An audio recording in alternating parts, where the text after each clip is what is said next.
well known. Okay, let's say Java has certain library that that is flawed.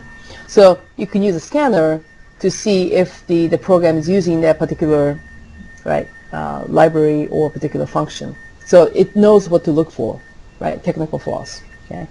So there is a very well-known structure or the signature to that flaw. Okay. Cross-site scripting is one. SQL injection is another. Right. So there are a whole bunch of them out there that can be automated. But here's the problem. There's something called a logical flaw.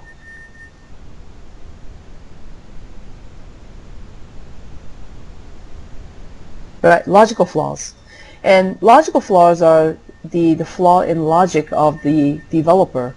So in the way they think about how to solve the problem and how they implemented it. Okay. Now that is hard to find in a scanner. That's very hard to find in a scanner. So for example, something like a race condition. Okay. Although it may look like now that you know which parts which processes need to be checked for race condition, and I'm sure there are tools out there that people try to do that, but it's basically a logical flaw. So it's very specific and it's very hard to automate. Not impossible perhaps, and eventually I'm sure it's going to be automated. I don't see how we can move forward in this whole thing without automating this whole process. In fact, I see a world where people are not writing programs anymore, right? So we have programs writing programs. Then we'll be a little bit more consistent about what comes out. But one thing that we do have over robots are that we are creative, right? But because we are creative, we create some things that we need people to check them. So there you go. So the logical flaws are very hard to put it into a scanner. Okay, and I think that is the issue that I'm seeing about DevOps, is that how do you do testing on the logical portion? You could say, well, let's do the technical flaws, and logical ones, well, we'll take a chance on it. But the problem is, logical flaws are usually the critical flaws that you find. They are usually the critical ones. The technical flaws it could be critical, but it's mostly not. But like I said, logical ones are usually the ones that with all the problems. So there you go. So that's my little part on the testing part. So I do have a slide for you, so let's go through the slides. Okay. And we'll do this for until maybe about 10 after the hour. And yeah, so that should be good, because we do have a pretty hefty domain, which is a security operations domain that we have to get through. All right, let me get the slides ready and then I'll show it to you. Hang on.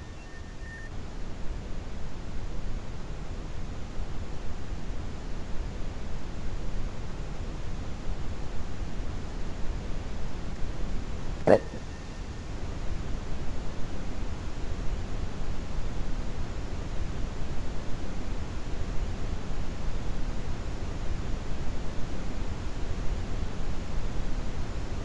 Okay, security assessment and testing.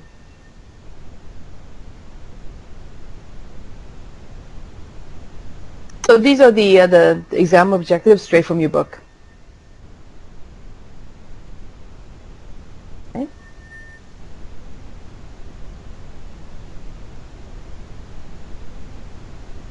All right, so let's go ahead and go on. So design and validate assessment and test strategies. So the first one. So why are we doing assessment and testing anyway? So assessment, of course, is the snapshot of what's happening now type of stuff. Okay.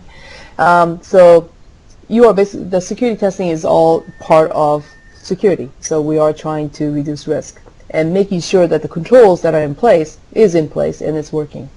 Okay. You are testing, with the real data. That's what you want to do.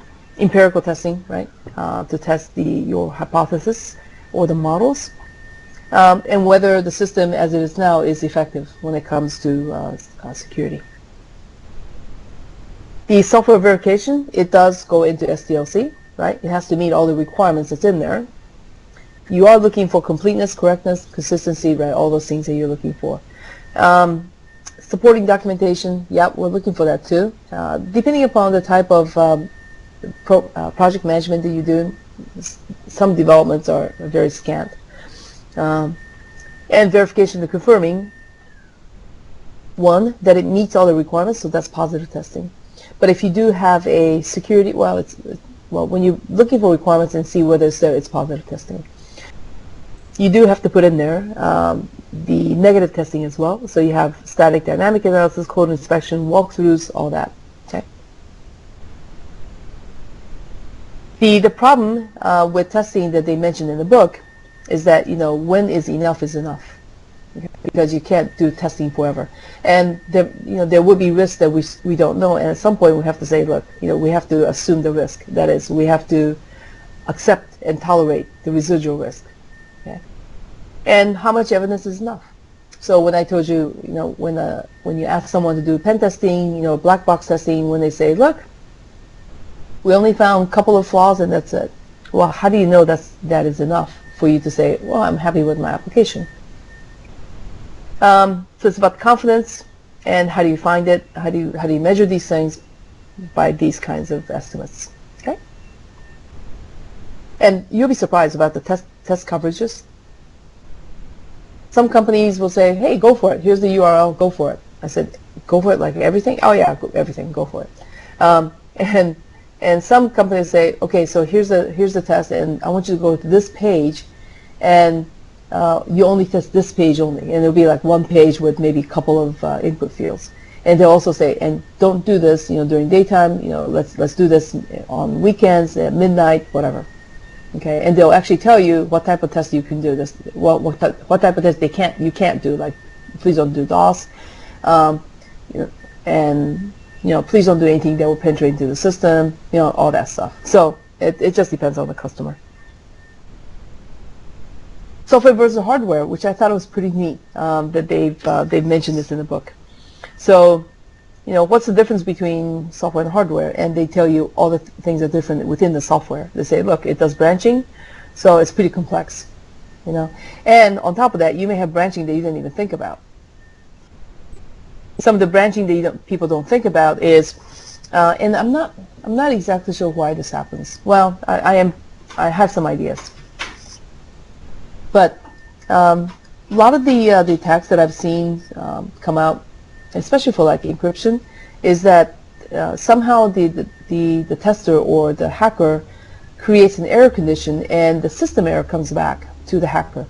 And then you wonder, why would a system error comes back? So I'm saying something like, if somebody tries to do an attack on the SQL database behind the application, when the person causes the error, it's the database that comes back with the error.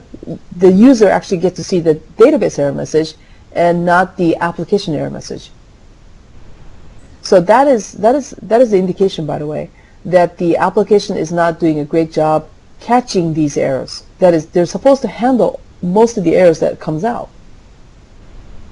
And they're supposed to intermediate that and mediate it and then come up with their own error message. And so that is, you're failing in a controlled way. But when you have something like a database sending back you an error message, that means you missed that one. Okay, so there are some branching that people don't expect, and there may be some very legitimate reasons why that happens. Maybe it's a flaw in the tools that they're using, but most of the time it's a flaw in the logic, in that the programmer didn't think about all the possible branching that could happen, and they just missed that one. And if they miss it in the if then or else type of rules in catching errors, then it just goes straight to the to the user, right? Because it falls into the operating system, and the operating system, I don't know what to do with this, just send it back. Okay, so there you go. The second thing, it does not wear out. Interesting, isn't it? And it so it's the opposite of the hardware, but it continues to change, which is a little different from the hardware. They don't continue to change all the time. Okay, and also software failures occur without warning. It's not going to make a sound that says, look, I need oiling. It's just going to fail, right? It needs a change. That, and my customers do this to me all the time. They say, hey, you could change this thing, right? It's easy, right? Just make a couple of changes and boom. Why can't you add this little feature? I mean, do it by end of the day type of stuff. They think it's easy, right, to make small changes, but it's not, right? For the people that knows, it's not. And it's actually, related to the next point is where it says, seemingly insignificant changes can create unexpected and very significant problems. Just that one change in the catching the error message can make your system either vulnerable to SQL injection or not. It's that simple. And it says there, historically it's not standardized, interchangeable as hardware components are. Although we do try to do code reuse, it's not. Right? We do have some issues with it. So these are all the difference in the software versus hardware. That's why there are so many opportunities for the software to fail. That is, unless people who are creating the software is, vigilant about software and also including the requirements, okay, that we will continue to have these types of issues. So you're testing it. So conduct security control testing. Okay. So we do vulnerability assessment as we talked about, right? You are looking for controls in the technical, physical, and the administrative. But with the administrative, there are usually guidelines and policies, right? So that you probably won't be able to test the administrative vulnerability testing unless you do something like a social engineering work, okay? Because it's about what people understand, the policies to be. But some of these policies are reflected in the technical and physical controls. So you can probably test and see, okay, are these things present in technical and physical controls, and are they working right? Okay. Professional to have a good understanding of the business, its mission, and the system or application to be assessed. So the tester, hopefully, is not just a technical person, but someone who understands the business. Why is that important? Why do we need somebody who's familiar with the business to be a tester? They do make a point of this in the book, by the way. Why is that important? Of course, the person needs to be technical to be able to do testing, okay? But security is not enough just on its own. It has to be communicated, and the customers have to understand, right, the significance of the flaws. So, for example, right, when I was working for Symantec, I think it was Symantec, I had to drum up business because that was my business, the consulting business. So I'll be, sometimes I'll be looking through the web and looking at some customers and see if I could, potential customers, see if I could go ahead and go talk to them and have a sales call. And I found that there was one stock trading company that was all online, no brick and mortar. And there was a major, apology on the front, on the top page that says, we apologize to our customers for inconveniences that you have experienced due to our recent, system latencies. But good news, we have revamped our system. Click here. So when I clicked it, there was like a big old PDF document that had all the lists of all the, it almost had like a network diagram of all the new systems that they put into place with names, name of the products, name of, the system, everything was there. A design document. This company needs our help. So we went and made an appointment, and we made an appointment with CIO, but obviously CIO didn't show up. The second in charge came up. And when we explained this, that how, divulging this type of information could lead them to hackers coming in trying to exploit it, and you're just making it easy for them. And I asked, is there anything that we can do for you? And he said, well, what's the matter with this information? I said, well, it's too much information. He said, well, but we want our customers to know that we're doing everything that we can. I said, I understand, but you're also creating, security vulnerabilities here because you are revealing just a little too much information, we think. And he says, well, I agree to disagree, right? So I said, okay, fine. You know what I mean? If you can't, obviously I wasn't able to communicate well at that point, but if they don't understand, they're not going to do anything about it. That's why you need someone who understands the business, the business side, not just techie, okay, techie person. All right, so that would be the importance of that. Pen testing. It's about exploiting the vulnerability, right? So see, notice that, right? Exploiting existing vulnerabilities, okay, to determine the true nature. So when you do the vulnerability scan, you're looking for vulnerabilities, and then you have to exploit it. So that's that step. Okay. They're also called ethical hacking, tiger teaming, red teaming, vulnerability testing. Yes, sometimes they do call that vulnerability testing. So you do have to read the question, right, and make sure what they're talking about on the exam. The goal, simulate the attack, right? So the goal of the black box is to pretend that somebody's trying to break in. Now, pen testing doesn't always have to be black box. It could be white box as well, okay? And you need to understand the level of the skill required. You know, not all vulnerabilities are exploitable by anyone. Okay. Pen testing, key to success pen testing must clearly define these things, right? What are you trying to do, and what is the scope? And this mainly is important for the tester, not only for the customer. And agreed upon limitations, and there are a lot of limitations. I've seen some posting about, you know, some unfortunate testers that just went a little bit too, you know, far as the customers are concerned. So they went in and they exploited the system fully, and then they told the customer about it. Here, you know, look at all the information I could find. And the customer's like appalled and say, "You did what? We didn't give you, you know, okay to access our database." Right? And the tester said, "I thought you did. I thought you said you wanted us to go ahead and do the pen testing." Well, we didn't mean this, right? So it's really on part of the tester, because we know more about what could possibly happen, and we have to educate the customer and say, "Look, you're asking me to do this now. The worst case for you is that I'm going to be able to access the customer information now. Is that okay with you?" Okay? And usually it's not okay with them. Right? It's not okay with them, because you see they have an agreement with the customer not to reveal their customer information to anyone that doesn't have any business doing it. Okay? And I very much doubt that the end customers, approve and say, "Yes, it's okay for the third-party vendors to, you know, look at my information." I very much doubt that. Okay? So there's got to be, you know, a writing in there that says, look, in worst case, this happens, that you know, they exonerate them from all responsibilities on what happens to that data. Right? It's for protection of the tester. So there you go. Log reviews. Okay. So yes, we do get logs, right? And in testing, you check logs as well. And the hard part about the logs, and you know, logs can be ongoing too, right?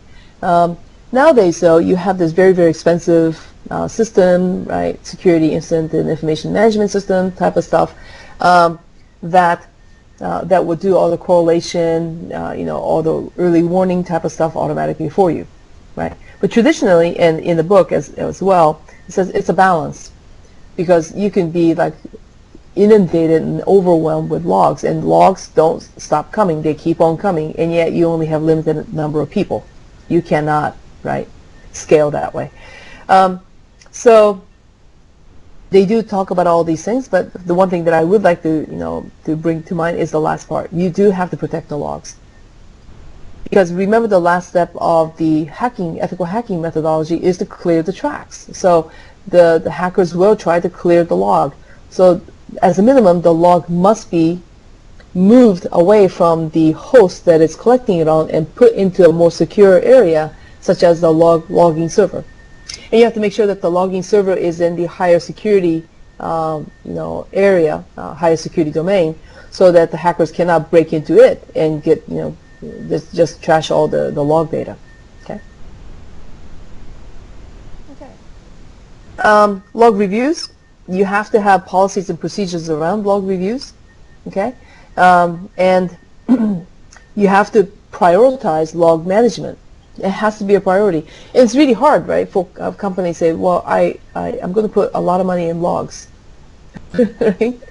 It's hard, because it's not cheap, and it's continuous, and it's massive, and it doesn't show up as any, you know, plus revenue in the revenue on the bottom line. It's really hard, but that's what you need to do. And you do have to create and maintain the infrastructure, as I just mentioned, because the logs have to be secure.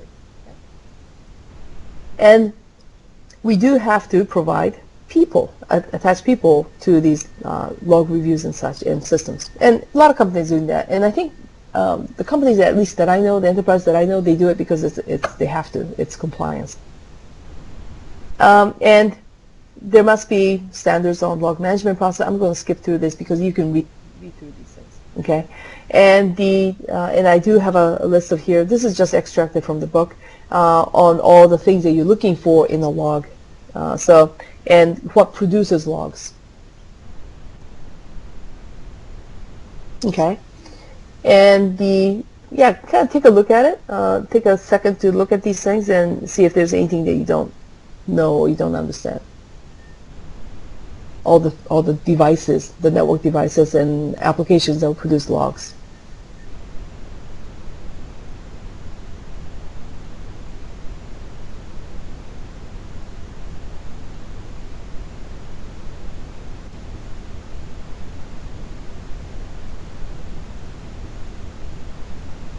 Okay, all right. Log reviews, system events. Right, Microsoft has system event logs. Log reviews as part of the audit records. The auditor will come and say, hey, show me the logs, right? So they're looking for evidence. So usually logs will be requested in the audits. Okay. So here's some testing. There's something called a RUM, right? Real user monitoring. So I do have things up here. So the RUM basically is you're looking for end user testing. So you let the end user go ahead and go through the application as they would normally, and you're looking for, is it doing what it's supposed to be doing? Are the functions all functioning? Are they having good experience, or are they, are they doing something insecure, right? So these are, you let the real people do it. But the thing is, the problem with this is that if they don't follow a script,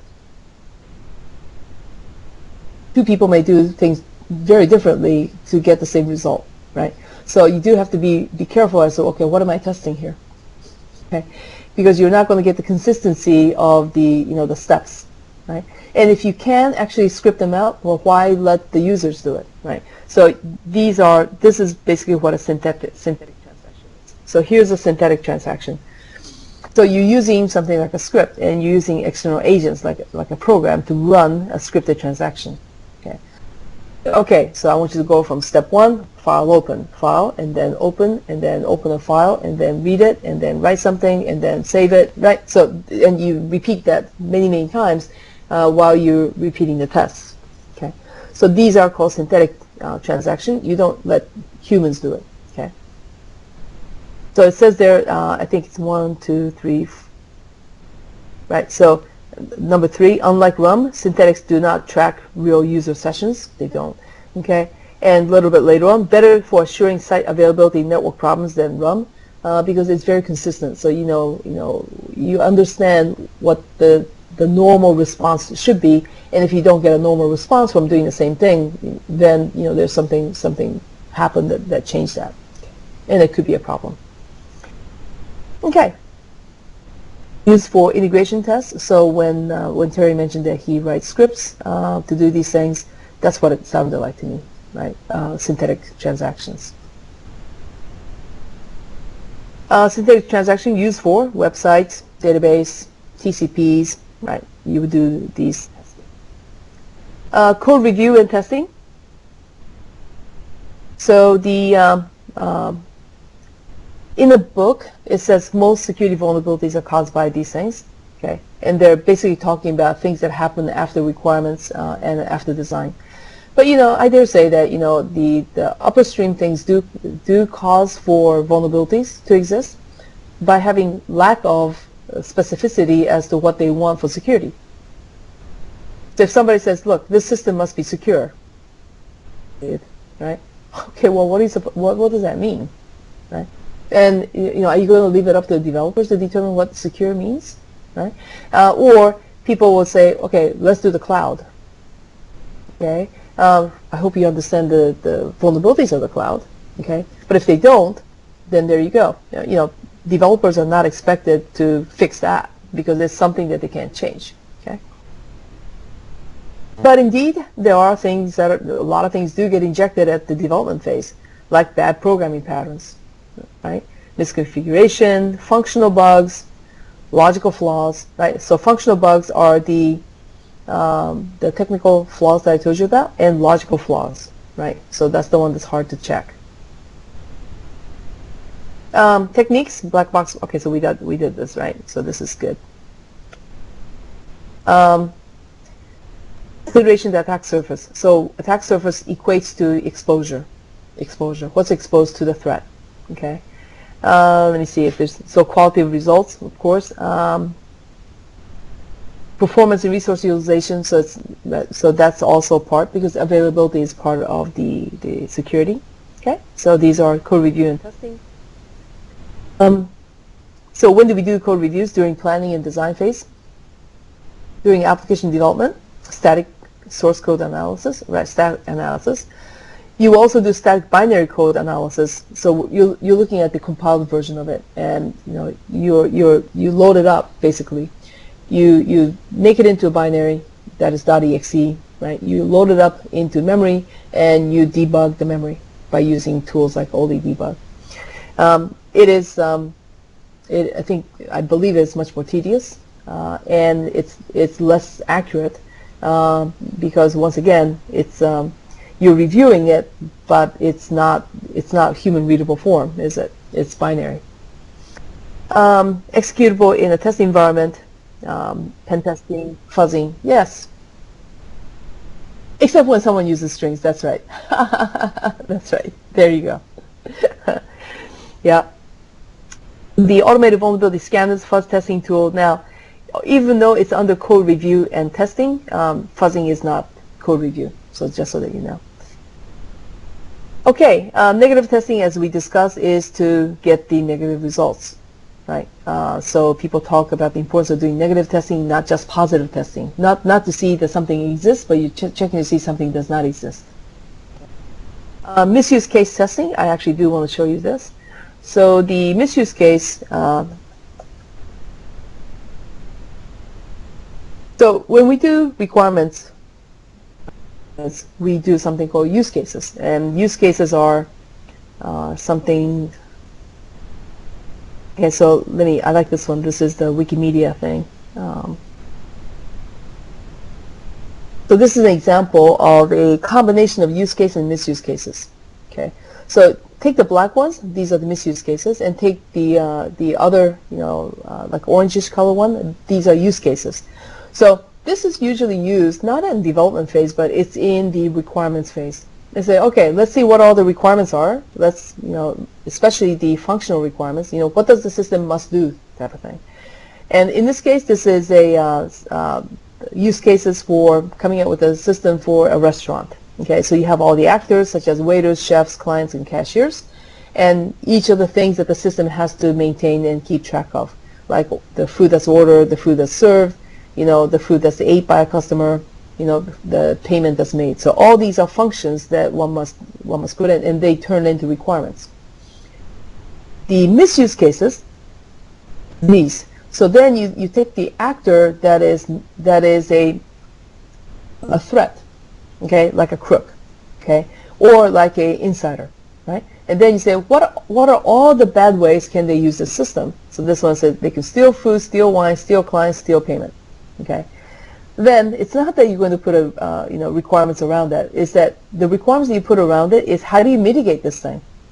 How do you reduce the risk of somebody stealing food from the system, stealing wine from the system? And then those hows become the requirements, right? So maybe it says multi-factor authentication. Maybe it is a monitoring. It could be all these things, and then you start putting in requirements for security around it. So misuse cases. Now, if you're going to do testing on misuse cases, hopefully you've done the requirements document on misuse cases. Okay, but some of the misuse cases, right? I think we talked about STRIDE, right? So some of the misuse cases are, it's not misuse cases, but they're all possible threats that you can get on the application. So take, for example, something like the web application, right? I've already given you the link to OWASP. So the OWASP is Open Web Application Security Project that has top 10 ways that people usually attack your system, right? So test for those, right, to make sure that you are not vulnerable to those. Because obviously, they are well known, right? It's been around for years. Okay. If you want to go a little bit further into detail, go into like SANS CW top 25 flaws. That's not just for web application, but it's for systems in general. Okay. So there you go. Those are the kind of things that you do. Okay. So for misuse case. And by the way, you do need to know STRIDE. You do need to know misuse cases. These are all in your book as well. The test coverage analysis. So you have to understand scoping is very important. The scoping means, you know, of all the tests that we can do, which ones are we going to do on this test? Which ones are we going to do? Okay. And somebody has to make that decision. Okay. Because you do, remember we saw, you know, how much is enough is enough. Well, you have to scope it and you have to make that, you know, command decisions on that. And interface testing. So interface testing is the user testing. So it's the interface between the application and the user. So, you know, that's what you're testing, the interface, and what's exposed. So it goes right to the point. Okay. I believe, yep, that is all that we need.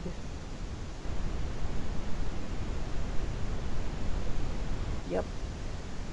Okay, so that is all that we need really for the testing. I mean, there are more areas of testing, but I believe we have covered the highlights. And I'm trying to remember if there's anything else that we need to test. I think this should be good. Any questions on testing and assessments? It's a very important part. And it does go right to the heart of it, doesn't it? Because this is all about security. Any questions? Any comments? Okay. And, you know, if you have some influence in, you know, helping the developers get educated on these things, I highly, you know, suggest that, you know, you do the best you can on that, because they need to be educated.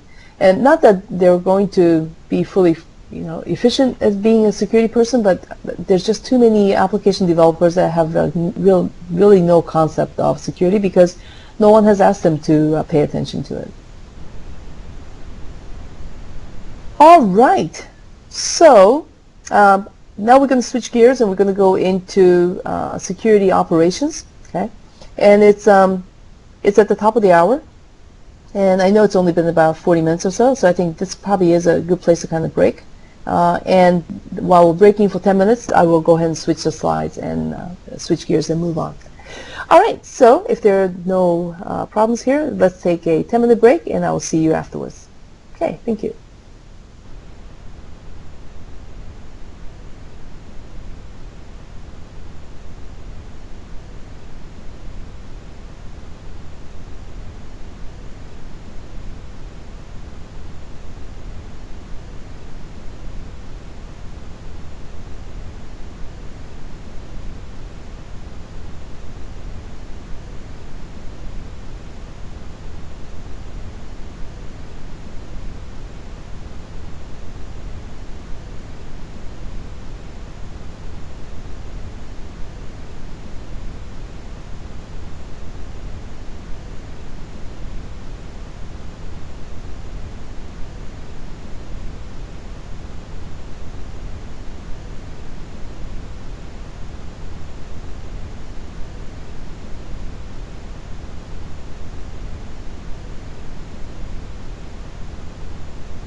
Okay, we're resuming. Here we go. This is yeah, hey, thanks, Lisa. This is going to be one of the, it's a pretty big section as well. You know, you can pretty much look at that. One thing I like about the hardcover book is that you could kind of close it and look at all the, how thick each of the sections are, and so you know where you have to put most of your efforts in, right? Anyway, so this is one of the bigger ones. Okay, so let's get through that. And after that, we will have the application development left over to do, which is pretty fun. All right, so here we go.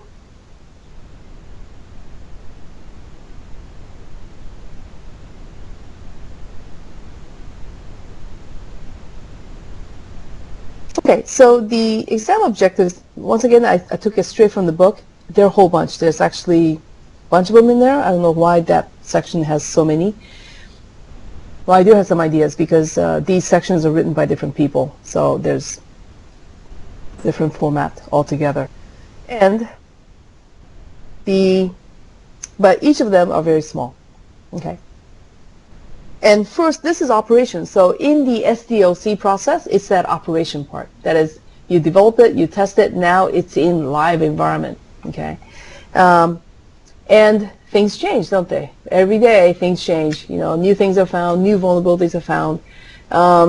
You add new systems to it, and now the DMZ gets crowded. Somebody may put like an FTP server in there, right? So these are all the different things that could happen in operations. So this is basically what that is. And during operations, bad things happen, which may require investigations. So these are just the foundations on investigations and how we in the enterprise have to support investigations. Okay? All the things that we need to do to support it. Not necessarily to actually do the investigation, because forensics, the forensics part, that's a different certification altogether. Okay. So the digital investigations, it's about evidence, right? It's about evidence handling.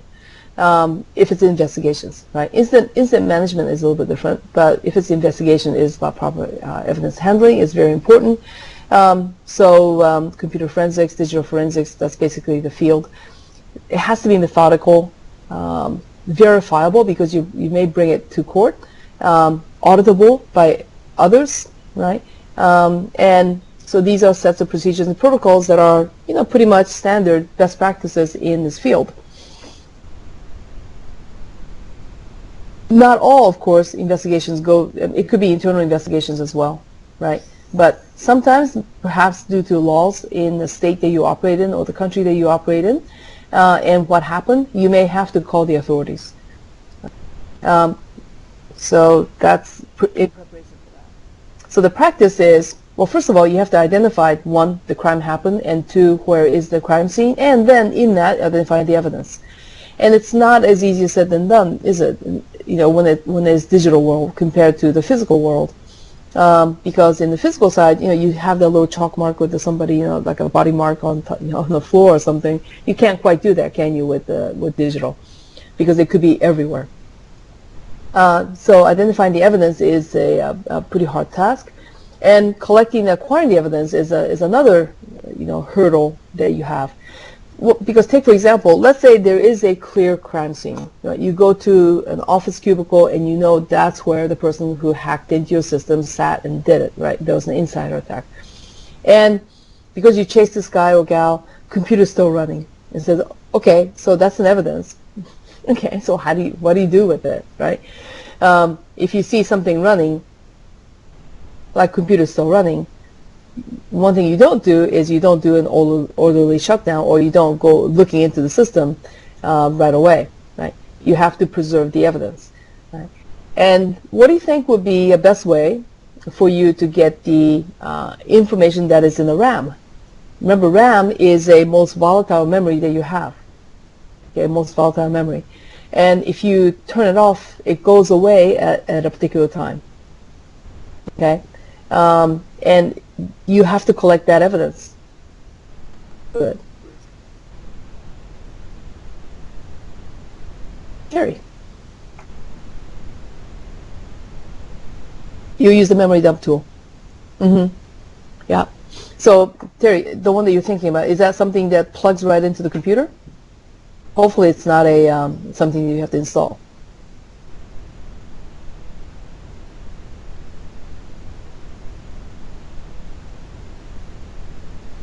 Yeah, yeah, yeah. So there you go. So one thing you have to know in the security engineering section, I did kind of roughly talk about the memory, but I didn't talk about all the finities of these types of memory.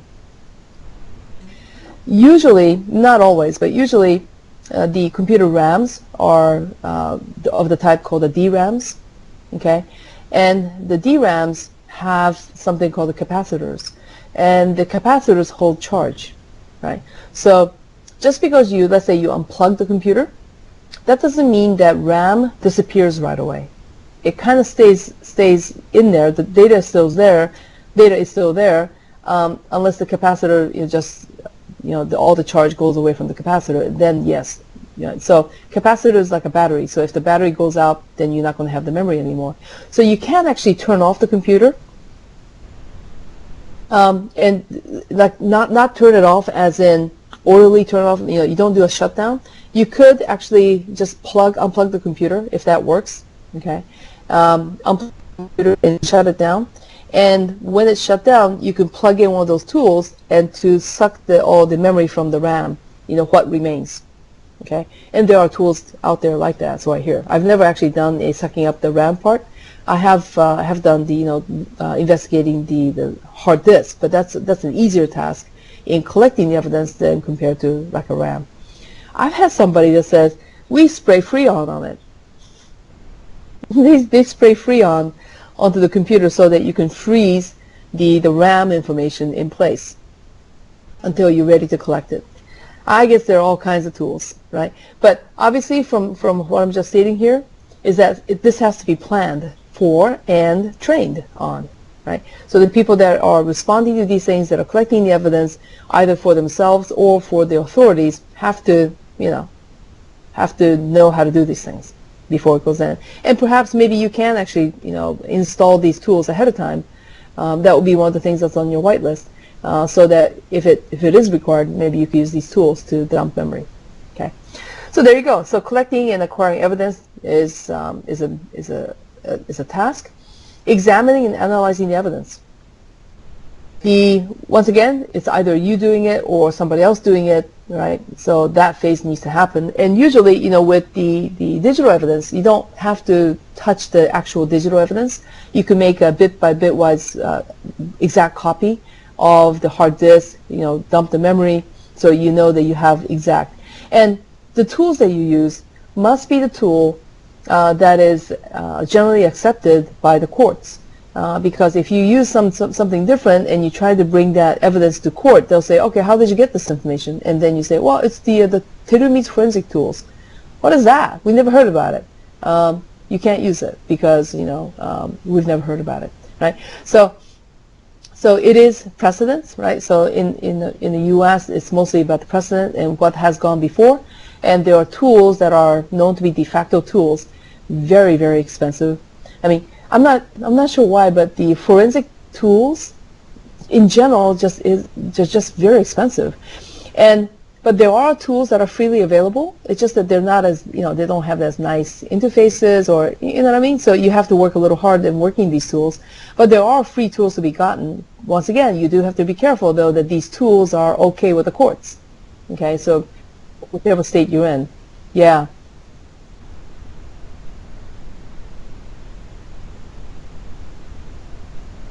Custody? Oh, chain of custody. Right. Oh, you use the two-person rule? So, Terry, is this for your internal investigations? Okay, right. Sign off a checklist. Yeah. And, Chris, with the police, so I have just a little bit of experience with that because I was in military police. So, yeah, the two-person rule, Terry mentioned is normally the case, and you actually do hand off by having a signature. So you have a chain of custody sheet of paper that goes along with the evidence, and whoever now has, it's like a tag team, right? you sign off on it, somebody sign up, sign on to it, and it cannot leave their possession until it goes to it is delivered to the evidence room, and then the evidence room folks sign up to this. And also the copy that you make, right? Because that's also evidence.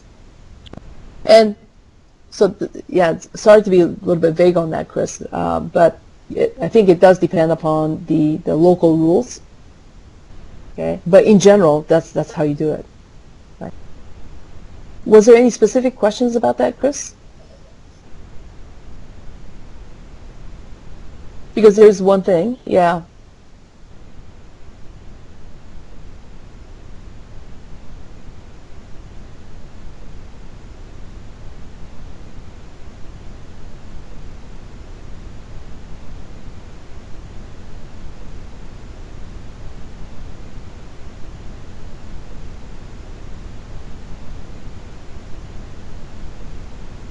Right.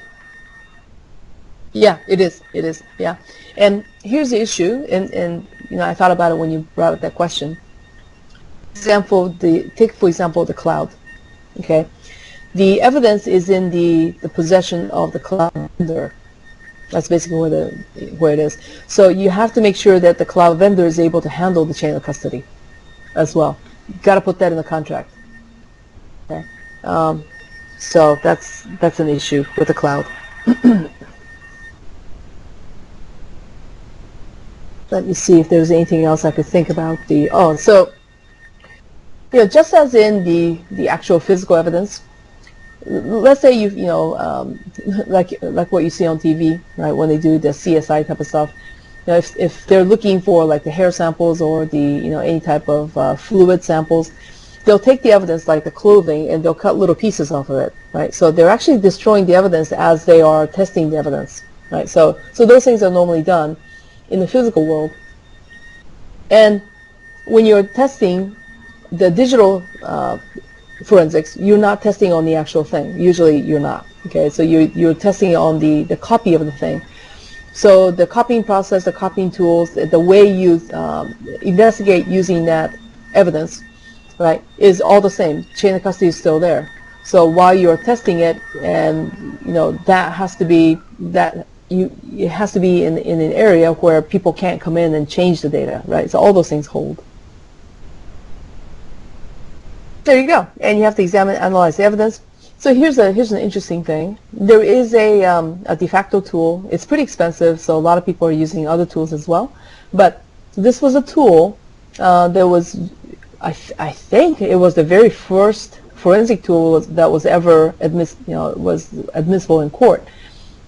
Is called EnCase.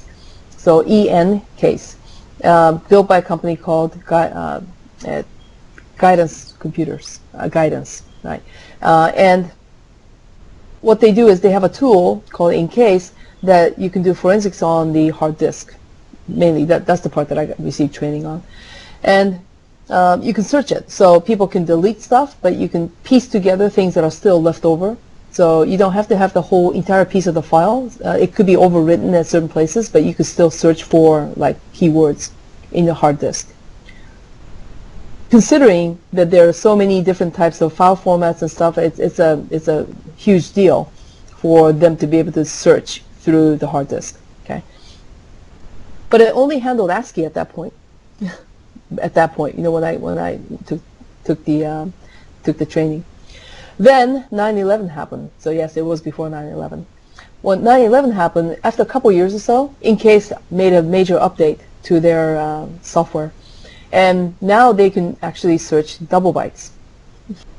Okay. Because Arabic is a double byte character, so it takes 16 characters, 16 bits to describe an Arabic character. So now you can search in double bytes where you couldn't before. And thanks to that, now Chinese folks, Japanese folks can actually use it, because Japanese and Chinese are also double bytes, and as well as other countries. So I thought that was pretty interesting, So there you go. It's just as good as what the tool can do. What you can search on these things. Alrighty, so that's the practice. The crime scene. You have to identify the crime scene. Yes. You have to protect the evidence, yes, bring that little yellow cable over. But the thing is, with the cyber, right, the crime scene may not be physical. It could be very much virtual as well. Identify the evidence, collect the evidence, minimize contamination. Okay, and maybe in the virtual world, this becomes a little easier because now you can just take a snapshot, right, of the server, and you can just go ahead. If something went down because of malware, take a snapshot and use that for testing it, and then you can just go ahead and bring up a server again so that the operation could go back to normal from a clean copy. So that may be a plus. But you do have to be careful though when you do that. So a couple things you have to be careful is that when you do virtualization, I'm not talking about the cloud, because the cloud, I mean, anything can happen. But with virtualization, there are configurations that are very conducive to investigations and some that are not. Okay, because for those of you that does virtualization, you probably know more better than I on this, but there's some configuration that you do that whenever a user, let's say, logs off, you optimize the space. So maybe whatever they deleted, you actually do release them, right? So you're not going to get any remnants evidence from that. So remnants would be what's left over after they deleted the stuff. Okay. Exactly, right, typically. And there's an option that says, no, you don't touch that, right? I don't care what they do, I'll just keep it just the way it is, but it usually wastes space. Yeah, it does, doesn't it? So I don't see how that is very helpful for forensics. Okay. Yeah. So I think it's getting very hard. And a person mentioned, and it's also written, I'm not sure if it's in the book it's written in, but one of the things we do in these kinds of forensics is, okay, so where did this guy or gal come from?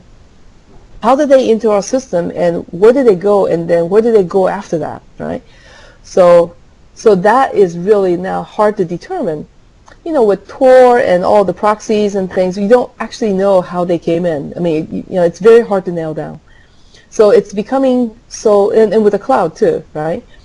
Because anonymizing information is, abstracting and anonymizing is the name of the game. So it's very hard to nail down where they came from and where they go and then where they go after that, right? So yeah, it's not an easy thing.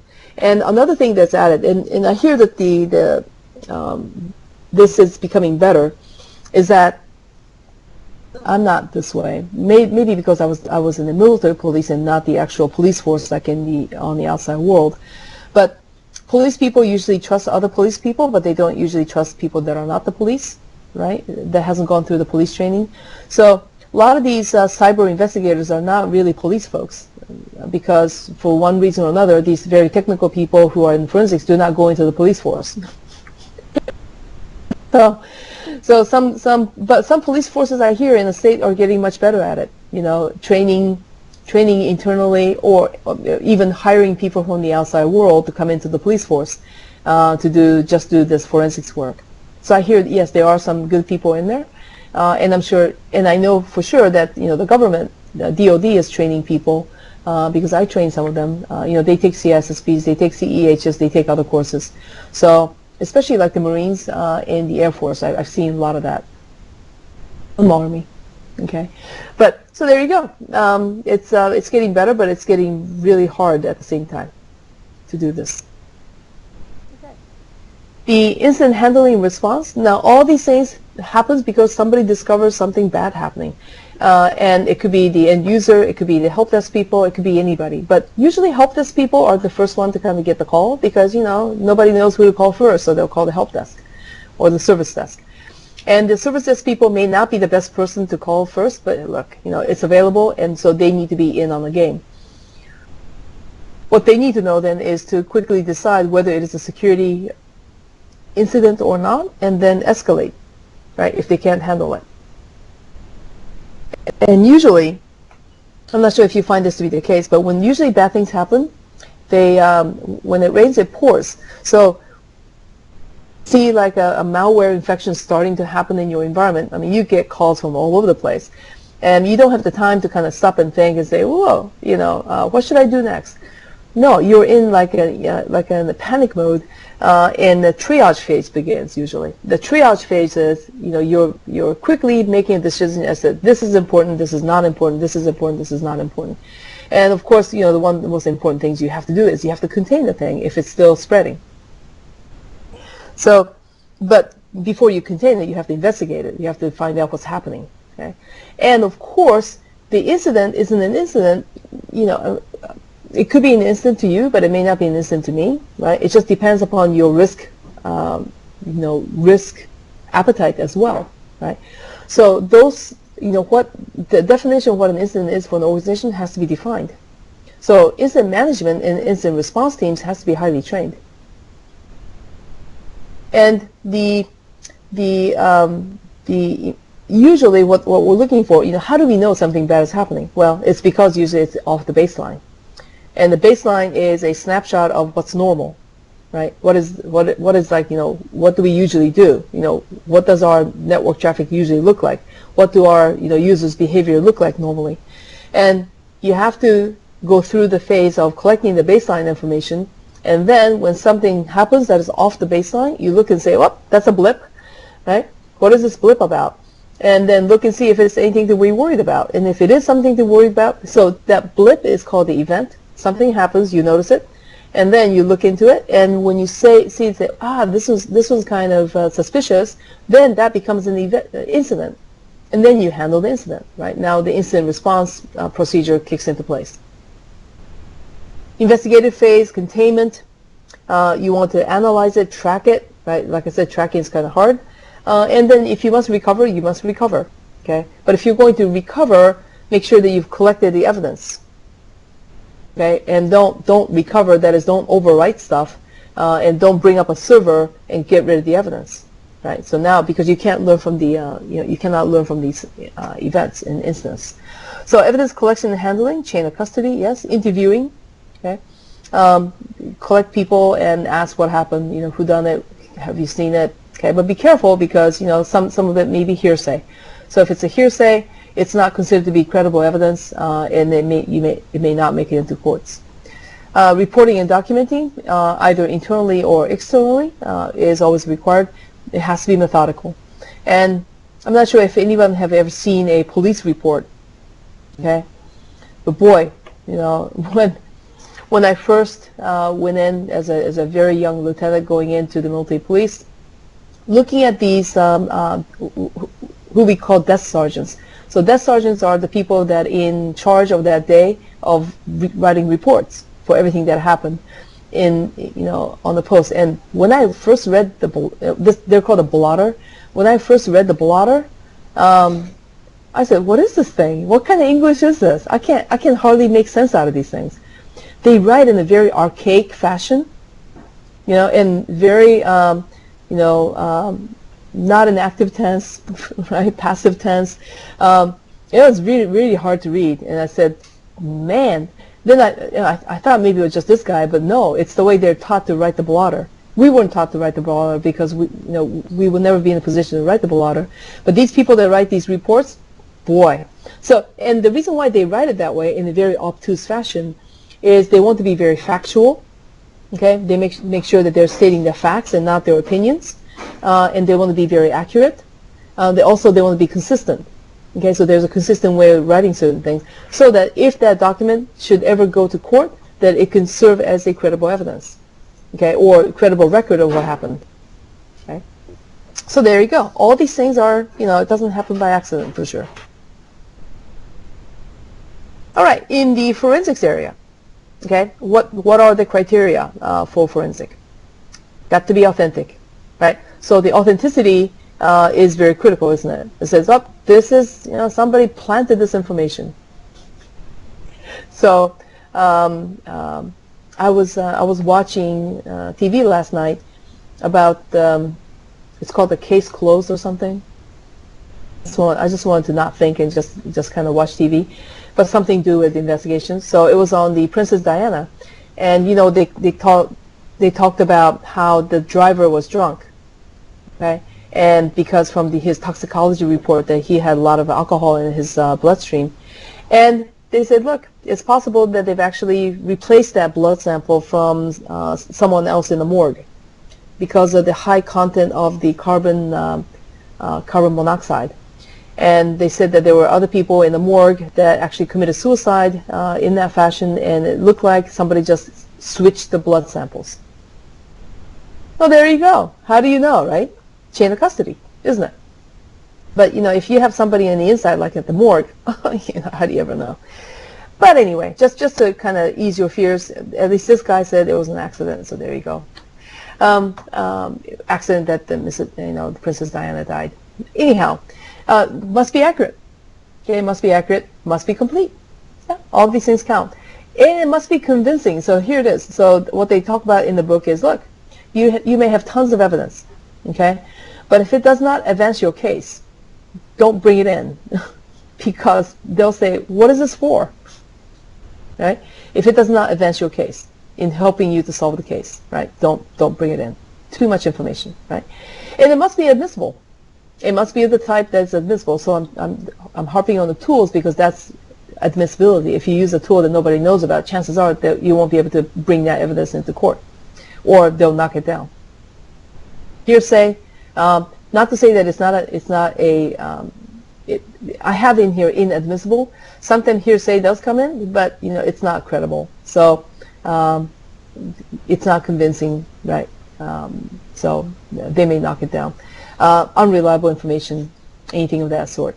Okay, and if people find out that the chain of custody was broken in some way, oh boy, right? That's it, isn't it? Okay, and they also talk about the fruit of the poison tree. So if the police doesn't ask for give people their Miranda rights, everything that they get after that is inadmissible, right? So all these things count. Okay, so watch CSI Cyber, right? And do that. Okay. Forensics analysis. Oh, by the way, forensics is a profession. It's a profession. Yeah. You could be a very good forensics examiner, and you could just, have a pretty good life with it, I think. I just heard that it's pretty tough, though. It's pretty hard work. Okay. So there you go. Analysis. Media analysis, network analysis, software analysis, hardware embedded device analysis. All these things count, right? And one thing I can tell you is that for pen testing, whenever we do pen testing, it's not just one person that does pen testing, because it requires specialization. So some people are very good at networking, some people are very good at Linux systems, some people are very good at Windows systems. So if you're doing a code review, you would not bring in a C programmer to look over Java program, right? You wouldn't do that. So you would do the same thing with pen testing, is that once you find out just about, maybe through scanning what the issue is, you bring in an expert and, for them to go through it. Same thing with forensics analysis. Media analysis is not just media analysis. It could be the hard disk, it could be the email, it could be, when I went to InCase, there had a whole bunch of specialty courses that you could take, the more than you could shake a stick at. It's amazing. So, email analysis is it's like a, whole 3-day just on email stuff. So yeah, media analysis, and also, right, the solid state devices are different from regular hard disks, so those also have to be taken into consideration. The way people delete information from SSDs are very different from how you would delete information from regular hard disk, right? Because SSDs are not, you can't degauss them because there's nothing to degauss, right? It's not electrical signals per se. Okay. So there, network analysis. Same thing, but like I said, it's getting harder because of the cloud and all the abstractions that are happening. Software analysis, sure, right? You look and see what happened to the software. What's the memory look like? Let's analyze the memory. So that's software analysis. Hardware embedded device analysis. In one of the 60-minute films on the Stuxnet that I told you about, okay, they were saying, look, do you have you ever found embedded things in these devices? And the guy, like I told you, said, yeah, came from China. So I was curious how they do that. How do you test embedded devices? Right? How do you test them? Because you're talking not about software, but it's a software-hardware combination. You may have extra sets of circuits in there that may do something bad because they are embedded. Okay.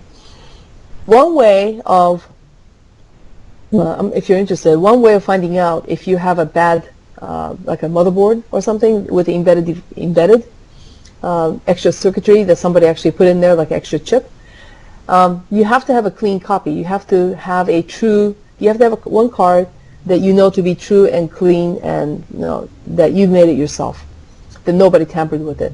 And then you take another one that you're suspicious about, and you run them side by side and do the heat sensing. So you sense the heat that's emanating from this board, because if you have extra circuitry or if they look different, you're going to have a different heat signature, right? So that would be another way of checking it, right? Very hard, yeah. Okay, any questions on the forensics analysis? Okay, all right. It's a very interesting field, right? Very interesting field. Understand the requirements for investigation types. So in the book, it's only a paragraph, okay? But in the outline that you see at the beginning of the book, they have more information about this particular topic. And I've put it down here for you on the slide. So you see where it says type of investigations? You'll find that in the section that is before the objectives. It's the outline. So in the outline, what type of investigations are there? There's operational, criminal, civil, regulatory, e-discovery. So these are the ones that they have on there, okay? And understand what type of evidence is required, or what type of investigation is required for each of the types of investigations. So that's the requirement, right? And so the first three things that I have: requirements and expression of desired behavior. Goal is to understand customers' problems and needs. Implementing specific descriptions are not considered requirements. So these are what you find in the book. And focus on the customers and the problem, not on the solution or the implementation. I saw that in the paragraph, and I said, it doesn't make sense to me. So I did a little investigation of the book, and it was all about this type of investigations. Okay, know what's required. So I still have all that in there for you. Okay. All right. So that was that part, requirements. The next one is conducting logging and monitoring activities. Okay. So once again, it's in the operational realm. Things are working and running. So these are all the things you do while the system is running now. So the logging and monitoring has come a long way. And the security information event management system, right, relatively new. It's been around, yes, but it's relatively new. Because back in the old days, right, we didn't have this thing, so the log was it just started to accumulate, and nobody ever talked about real-time analysis of logs. Logs are something that you go through when you have time, right? Or when you find out that something wrong happened, then you go back in time and see if you could find something in logs. Very inefficient indeed, but of course it's because of the resource constraints. But now you have these fantastic systems that will collect the logs, it will analyze the logs, it will correlate the events. Fantastic, isn't it? It will even do log forensics, or it will help you do the log forensics and look for trends. It may be required for IT compliance. They may ask for that, the report. You can actually monitor logs, so real-time monitoring, which is fantastic, right?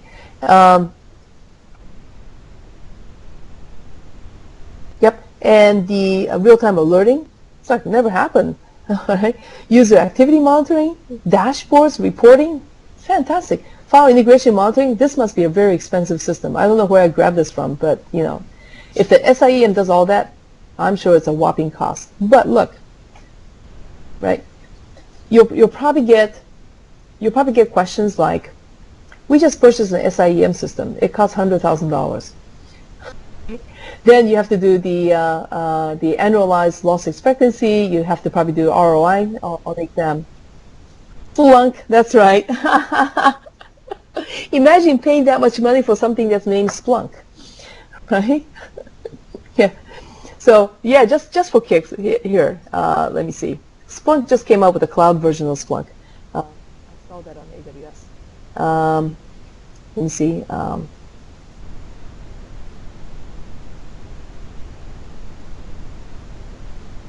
Marketplace, here it is.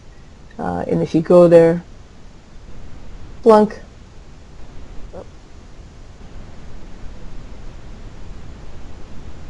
There it is. See, Splunk Enterprise.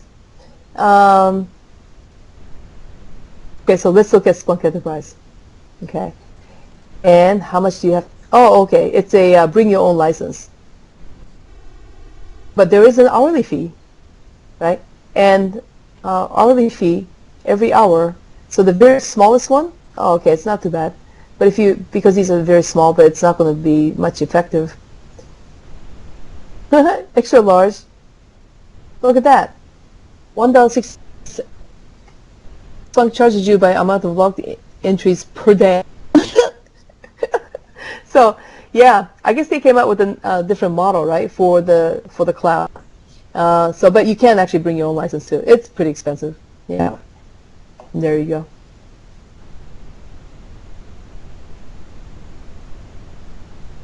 Sorry about that. Okay, so there you go. That would be that, log retention. Oh, Alien Vault. Yeah, yeah, I heard about that too. Yeah, I have another customer that's using that. How do you like that?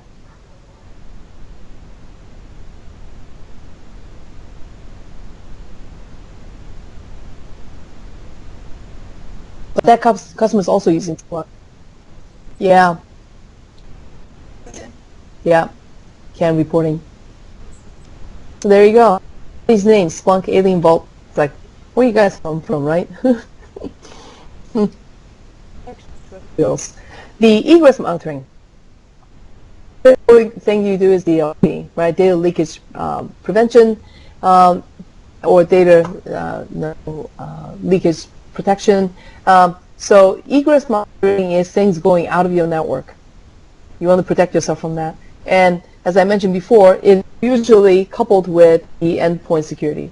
Okay, so let's kind of briefly take a look at it. It's the monitoring and restricting flow of outbound information. So something like PCI DSS. Okay, let's take PCI DSS. Prevent leakage of PAN information, right? So in order to comply with it, you have to encrypt the thing. Okay. So you have to be getting used to often being encrypted inside your environment because PCI DSS requires it. Okay? But what if you see an encrypted document, like an attachment, trying to get out of your network, okay, through your email system to the outside world, right? It's encrypted. So you have no idea if that thing has credit card information in it or not. It could have like hundreds of credit card information in that thing. It's encrypted. If you let it go through, it goes through. Okay. So there is there's a tension between encrypting everything inside and not encrypting everything inside because you have to monitor it. Okay, but with something, so let's take the case of, let's say you have an option to encrypt or not encrypt because it's not a compliance issue. Okay, then you say don't encrypt anything at all. Okay. Because we want to monitor. So we want to monitor any documents or any kind of flow, even an email or SMS or any web type of information going outside of our company, because we want to scan those, or we want to put an agent in the server so that we can constantly be scanning to make sure that the proper information is there and that you're not commingling it with any sensitive information, or somebody trying to exfiltrate any information through dumping it in a file server and then taking it outside. So the DLP, if you're using a very extensive one, covers all those facets of system. And let's say though that although you're required not to encrypt anything, maybe there are some things that as the mail goes out you have to encrypt it. In that case, DLP will sense which one needs to be encrypted before it goes out. Okay, and then send it off, redirect it to a encryption engine, and then it encrypts by itself. I think Barracuda does it. I'm not sure. I think some companies are doing that. So encryption engine is a very typical thing to have combined with DLP. But let's say that your environment says no. Even with that, for PCI DSS or whatever, we do at times have to encrypt things in-house. In that case, if something wanted to go out, because this is, after all, egress monitoring, okay, and it's encrypted, you could say you could allow the DLP system to redirect that to a queue that belongs to that person's boss, let's say. And these DLP systems are usually integrated with the Active Directory. So if Terumi sent it, the Active Directory knows who Terumi's boss is. So it'll redirect the email to Terumi's boss, and Terumi's boss have to say okay. So you have to have two people. Yeah, actually have somebody else saying okay for that thing to go forward. Okay, and even with the unencrypted stuff, the filtering has to be sophisticated. Not only about the single byte or double byte characters, but about what you consider a sensitive information. Because let me just give you one typical rule.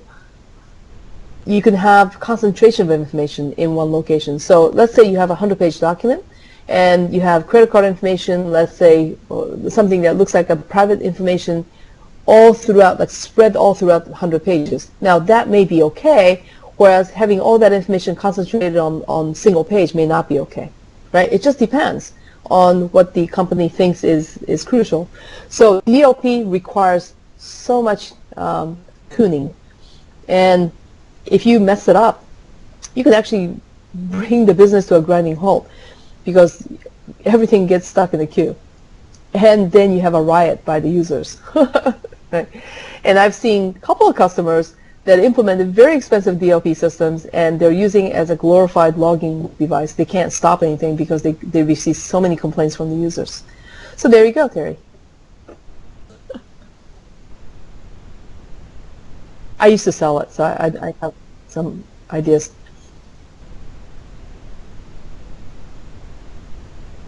I'm not sure. Maybe. But emails are also encrypted too. Yeah. So instead of putting in a full-fledged DLP, is that what you're saying? Yeah. So a difficulty with email is it's not the text itself, but it's the attachments.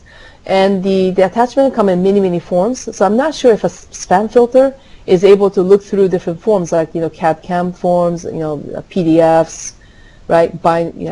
Any kind of form that you have to go through. Yeah. Different formats.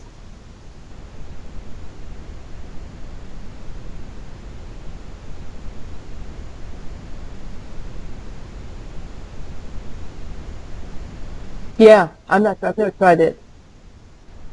But images? Oh, okay. Yeah. Very good for you. Yeah, so yeah, I'm not, when I was doing it, I don't remember if we do anything on the images. Yeah, so here's the thing that we don't cover in here, but I think they cover very lightly in the book, something called the steganography, right? So steganography is you're embedding files inside images. So maybe that process that you mentioned could actually capture something. Yeah, Chris.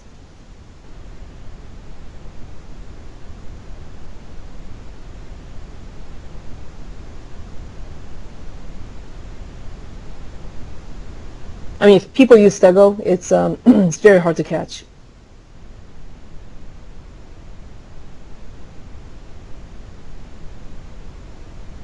Yeah, there you go. There you go. Yeah, exactly. So it really does depend on DLP software, and the name of the game was how many file formats can you handle, and how accurate are you in your searches, right? So there you go. Yep. Okay. Let's see. Okay, so we'll do the secure the provisioning of the resources because it's pretty short, and then we'll take a lunch break. Okay. Here we are. It's just one page.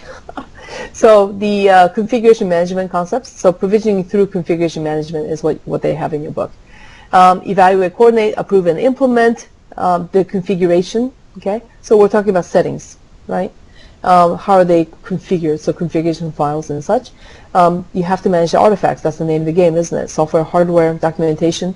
And once you have it, like the policy and the software, we usually put a agent, right, on the hardware so that and it knows you download the latest configuration that's allowed. And if somebody changes it, well, first of all, you can prohibit people from changing the configuration, or if you do allow for it, the agent reports that, and in the central console you can see that somebody has actually made the changes to the configuration, and on top of that you can come up with a compliance report and see, you know, how many computers are still in compliance or not. So that's basically how you provision like servers and software.